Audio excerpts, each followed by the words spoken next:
మేము వచ్చిన తర్వాత మరి సంవత్సరానికి 4 లక్షల చొప్పున 5 సంవత్సరాల్లో 20 లక్షల ఉద్యోగాలు కల్పిస్తాం. ఈ లోపల మరి ఉద్యోగం రాని వారికి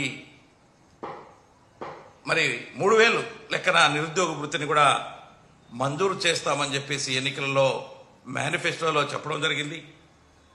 మరి అదేవిధంగా అవుట్సోర్సింగ్ అంగన్వాడీలకు కూడా న్యాయం చేస్తాము.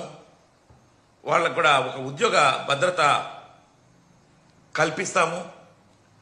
అదేవిధంగా ప్రతి ఏటా కూడా ఒక జాబ్ చార్ట్ను కూడా ఏర్పరిచి దాని ప్రకారంగా సిస్టమేటిక్గా ఉద్యోగులు కూడా కల్పిస్తామని చెప్పారు. ఎక్కడ అవి జరగట్లా.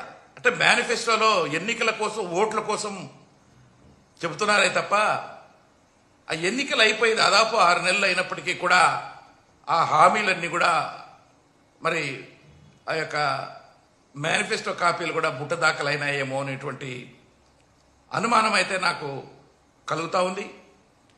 చాలా చెప్పారు.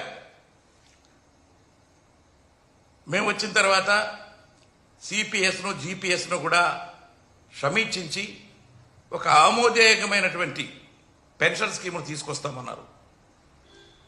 దాదాపు ఈ రోజున 2.5 లక్షల నుంచి 3 లక్షల వరకు ఉన్నటువంటి ఉద్యోగస్తులు ఆంధ్రప్రదేశ్ రాష్ట్రంలో ఈ సిపిఎస్ కింద పనిచేయడం జరుగుతూ ఉంది. వాళ్ళకి మీరు ఇచ్చినటువంటి హామీ దాని మీద ఎక్కడ ఇంతవరకు ఒక మీటింగ్ కానీ ఎక్కడ పరిశీలించినటువంటి దాఖలాలు అయితే లేవు. అలాగే మరి మేము వచ్చిన వెంటనే మధ్యంతర భృతి ఇస్తామన్నారు. వచ్చిన వెంటనే మంచి పిఆర్సీని ఇస్తామన్నారు.